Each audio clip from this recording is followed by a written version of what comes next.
Off our streets! Nazis come! Off our streets! Nazis come! Off our streets! Nazis come! Off our streets! Nazis come! Off our streets!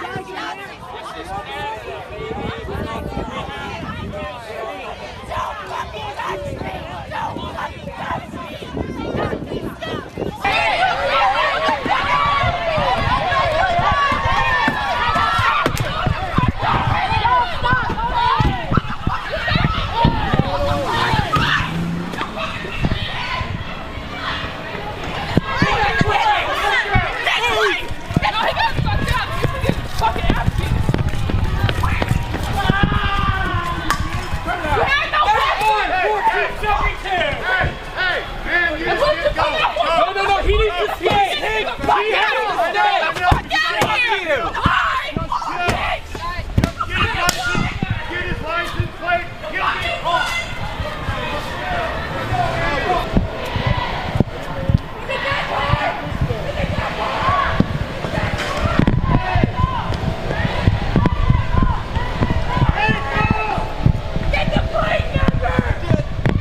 We've seen them attack conservatives and destroy college campuses, but now Antifa is sinking to a new low, with one protester targeting a woman who lost her husband on September 11th.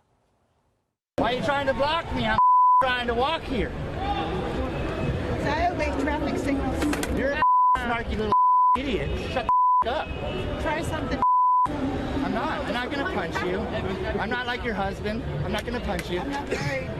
I'm not like your boyfriend or your cop boyfriend who's going to knock you out, so don't worry. My husband died in 9/11. Good for him. Good. Good. Those NYPD were a bunch of sodomizing immigrants with their bully sticks. So yeah, your husband probably should rot in the grave. Wow. Joining me now, actor Dean Cain. So, Dean, I mean, I can't even control myself. I wouldn't have been able to sit there and listen to that. I don't condone violence, but this guy should have been knocked out for what he said. He's ugly. This is the face of evil, these Antifa people. I mean, how do you even handle something like that out there on the streets? Well, if you actually extend that video, you find out that someone decided to handle that later and walked across the street to confront that guy and said, "You talking about my mom?"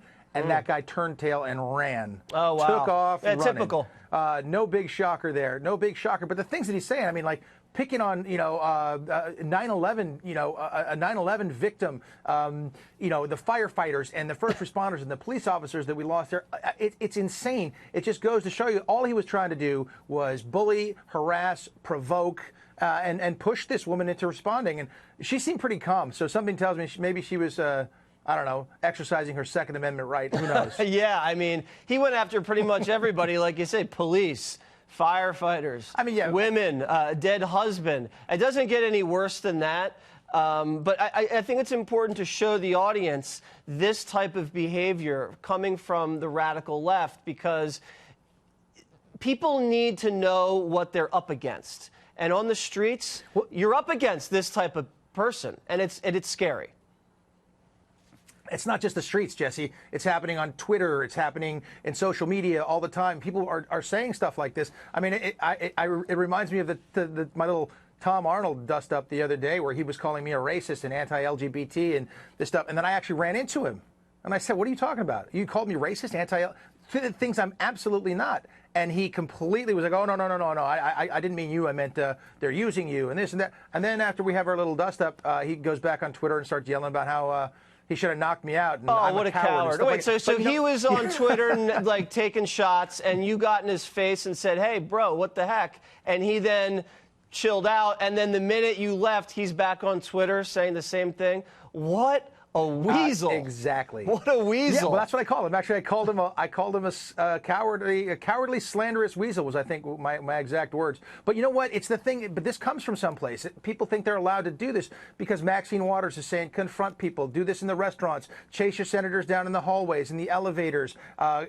Hillary Clinton saying, oh, there's no reason to be civil. It's coming from somewhere, and it's dangerous, dangerous stuff because someone's going to get hurt. It's not going to end well. Yeah, Maxine Waters, no relation. She gave gave birth to a lot of this stuff, and it's scary. You know, they don't like cyberbullying. They're big against cyberbullying, but I guess they're okay with bullying in the streets, actual bullying. I want to talk to you about Rush Limbaugh. So he was on Sean Hannity's show, and he had this to say about the possibility of Hillary being in the White House right now. It's frightening. Roll it. They don't even want to make America great. They resent the whole idea of America becoming great. They resent the idea of America as a superpower running the world for good. I shudder to think, with Hillary Clinton in the White House and all of her cronies and all the cabinet positions, and the validation of all of these oddball, weird, perverted left-wing behaviors becoming more and more normalized, and politics and government's role being to address their grievances, and we become a country of nothing but a bunch of victims, constantly angry, demanding that somebody do something about it. Can you imagine if we'd had President Hillary Clinton right now? I mean, just think about it. We never would have known about Spygate. We would have not ever had this type of GDP growth. We never would have known Elizabeth Warren wasn't even Native American. Let's just think about the consequences. 1024th. Yes, excuse me. Yes. What do you think? 1024th. You know, I don't always agree with Rush. But I didn't hear him say anything there that I disagree with. Wait, you don't. Wait, Dean. You don't always agree with. How? You know, he's right 99.9% of the time. You must disagree with him about that 1.1%. I think. Well, it's not a whole lot. I don't listen to it, to be honest, that much. But he said some things that sometimes I go, maybe, maybe not. But that, I think, is spot on. I am very, very happy that President Trump is our president. Thank God for that. I do shudder to think of the idea of what would have happened had Hillary become president. All these things that have been unearthed, you know, business as usual. I'm so happy that things have been shaken up, and I feel a lot better about things moving forward. I sleep well at night, Jesse. Yeah, you look like you've had your beauty rest, Dean. Now, Limbaugh also predicted this for the midterms. Listen to this.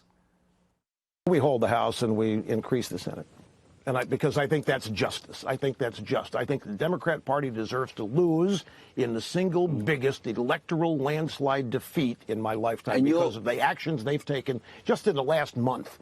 What do you think about that theory that they deserve to lose because of the way they've behaved? Well, I think it's an interesting theory and may actually hold some water, if you will. Yes. I think so, because I didn't want to go out on the limb and say, you know, it's going to be a red wave and it's going to happen this way. But the Democrats, with the whole Kavanaugh hearing and the things they've been saying, has not been good behavior at all. So I think it's a very, very distinct possibility. I know where my votes are going. I'm an independent, so I know where my votes are going, and they're going to go red this November 6th. There's no question about it. And if that does happen, woo, it's going to be interesting. All right, there he is. Black leather jacket, black T-shirt, chain, black slick hair. Dean Cain, everybody. Police arrest this masked man captured on video bashing a Trump supporter over the head with a bike lock during this rally in Berkeley. The victim was left bloodied and bruised. Police say the man behind the mask is a former Bay Area professor. KPIX5 reporter Daw Lin is outside the Berkeley City Jail, where the former professor is being held. Daw? Liz, his bail amount is set at $200,000. So, yes, he is still locked up here at the Berkeley City Jail. He's facing 3 counts of assault with a deadly weapon. Even his former employer is shocked by all of these allegations. A vicious hit. Yo! Hey, man! He's bleeding! Hard! A masked man swung a bike U-lock over a Trump supporter's head. The victim, in a red sriracha hot sauce T-shirt, was playing peacemaker and trying to break up a confrontation. Police say the U-lock attacker is this man, 28-year-old Eric Clanton, a former part-time professor at Diablo Valley College. A campus spokesman says among the philosophy classes he taught included Introduction to Ethics. We mostly at Diablo Valley College received quite a few, hundreds, in fact, phone calls and emails concerned about the hiring and the fact that we have someone like this in front of our students, potentially dangerous. Clanton was a candidate to teach another philosophy class at the college this summer, but Berkeley police arrested him yesterday. They say aside from this attack, cell phone videos show him hitting multiple Trump supporters in the head, injuring at least 3 people. These are some of the many fights that broke out on April 15th in Berkeley between Trump supporters and anti-Trump protesters. Police say finding the U-lock attacker was such a priority, they assigned homicide detectives to the case. You're swinging a small metal object that creates such inertia that it can absolutely cause traumatic injuries. Investigators credit cell phone videos for helping them ID the U-lock attacker. Some people even posted their own research online identifying the masked man as Professor Eric Clanton. Clanton will be in court tomorrow morning to face a judge. Now, if convicted of all 3 counts of assault with a deadly weapon, he's looking at quite a few years in prison. Liz. Now, aside from Diablo Valley College, where else did this professor teach? Yeah, he also taught at SF State, where he graduated there with a master's degree in philosophy. He was a teaching assistant where he taught classes, lower-level philosophy classes between 2013 and 2015. It's certainly a frightening scene that unfolded in Portland this weekend. Conservative journalist Andy Ngo suffered a brain hemorrhage after being attacked while he was covering an Antifa protest. There he is in the middle of that horrible video. Police are now on the hunt for these suspects. If you recognize any of these people, 2 of them are pretty covered up, but one of them is pretty visible in this assault that some Democrats as well are condemning tonight, including Congressman and 2020 contender Eric Swalwell, who tweeted, "I don't agree with much of what Mr. Andy Ngo ever says, but that's not the point. He should not be harmed for his views, and his attackers should be prosecuted. And Congress should pass my Journalist Protection Act," he writes, which makes it a federal crime to assault or batter a journalist. Joining me now is Andy Ngo, editor at Quillette.com. Andy, good evening to you. First of all, how are you doing tonight, and what is the doctor saying about your brain hemorrhage? I'm going to be dealing with some memory issues for up to 6 months, and the more that I try to return to my regular activities, I notice that I'm having some difficulties with speaking in a normal way. And what does your doctor attribute that to? Because, you know, in terms of how were you assaulted in these injuries? We're watching this horrific video. The mob that attacked me with weapons used gloves that had fiberglass material on the knuckles. So these weren't just bare-handed fists going to my head and my face. They were harder. They were weapons with the aid of these gloves. It's horrible. You know, these are people who are chanting "no hate, no fear," which is just an incongruous idea. What do you think this tells you about where this Antifa group is right now in their progression? You know, what stage are we at now when this kind of violence is how they're expressing what they want?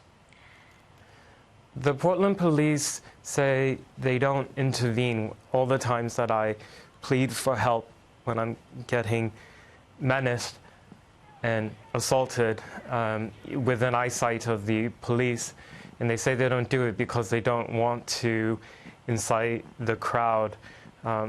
My response is that what's inciting the crowd and empowering them and emboldening them to do more and more is the inaction of the police, because they know that they can attack people with impunity, literally within footsteps of the police precinct in downtown, and not face consequences. I heard you say you just kept wondering where are the police, because you knew that those, you know, the municipalities were right around you.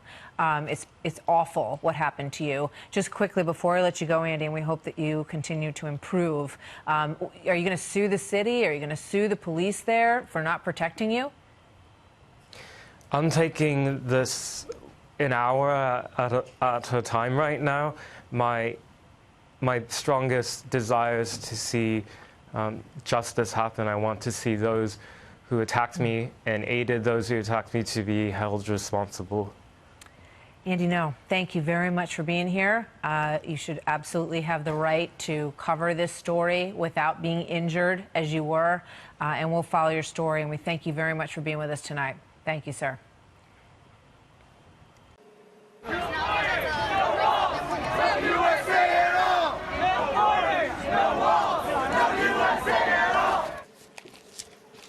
Benny Johnson of the Daily Caller took the time to interview some of the protesters. They freely confessed they would like to torture and kill the president. What would you do if Donald Trump showed up at this rally? Murder him? I mean, yo, he's America's Caesar, except he's a head. So, we gotta take him down. Trump! If it came down to it and it was a group effort, we'd have to do him like Gaddafi. If the president showed up at this march, what would you do, sir? Beat his Meanwhile, in Charlottesville, protesters screamed at the cops.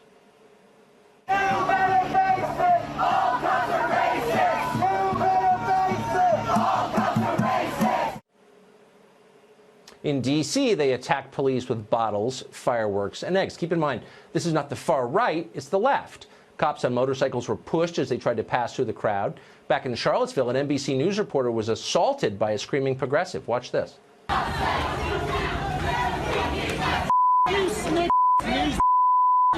What's up? Don't worry about this now. Don't worry about me. Don't worry about them. Amazingly, and it is amazing, NBC News didn't even bother to cover the assault on its own staff. The left did it, so it would have undermined their storyline. Screaming leftists in black face masks throwing bottles and calling for the destruction of America and the murder of the president. You know how CNN described this group? As, quote, anti-hate groups. Because their hate isn't really hate, it's the opposite of hate, even if it's exactly the same as hate. Pretty amusingly Orwellian, but also scary. Lying works over time, and that's exactly why they do it. Vox.com, in a rare fit of honesty, ran a piece entitled Antifa Clashes with Police and Journalists in Charlottesville and D.C. Well, that was too close to the truth for many on the left, and they complained. HuffPo, for example, did. Its hate and extremism reporter Christopher Mathias tweeted this, quote, "This is a bad article and is a good example of how not to cover white supremacy." A bad article. In other words, objective truth is bad when it obstructs the goal, which is gaining power. So lie or else, and most reporters do lie. But we don't have to lie. We can say what is obvious.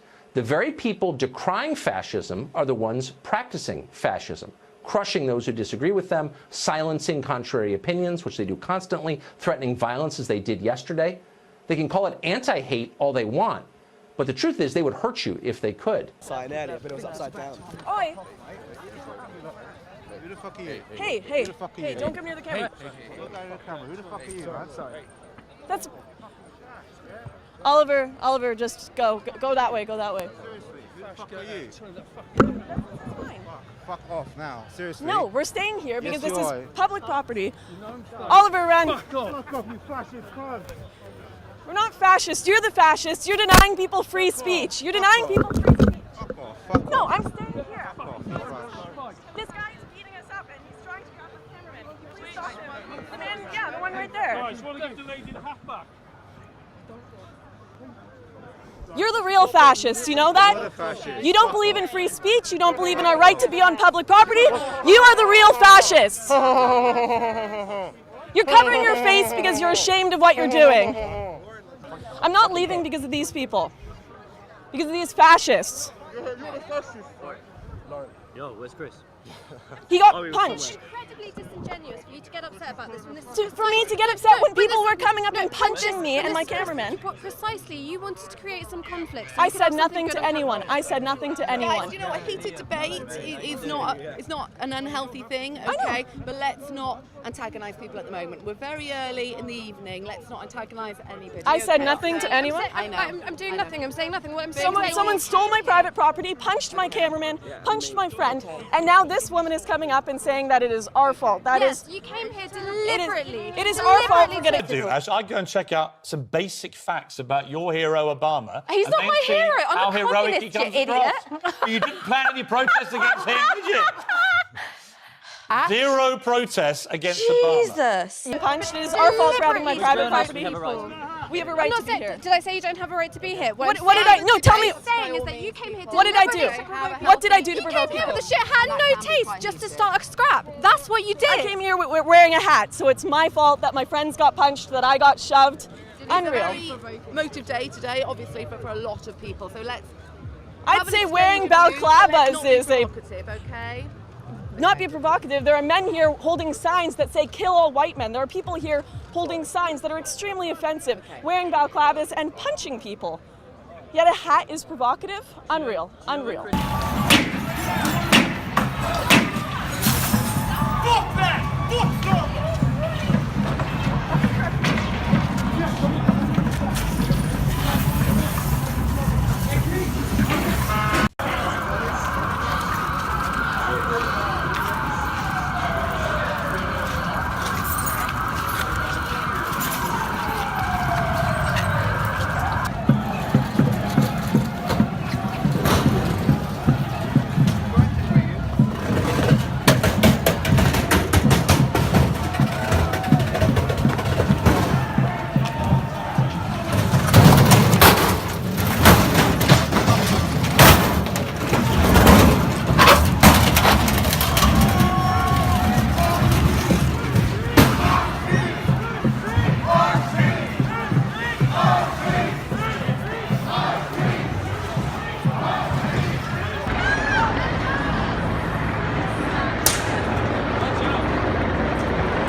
Of the presidential inauguration from NPR News, and you can hear the 21-gun salute in the background.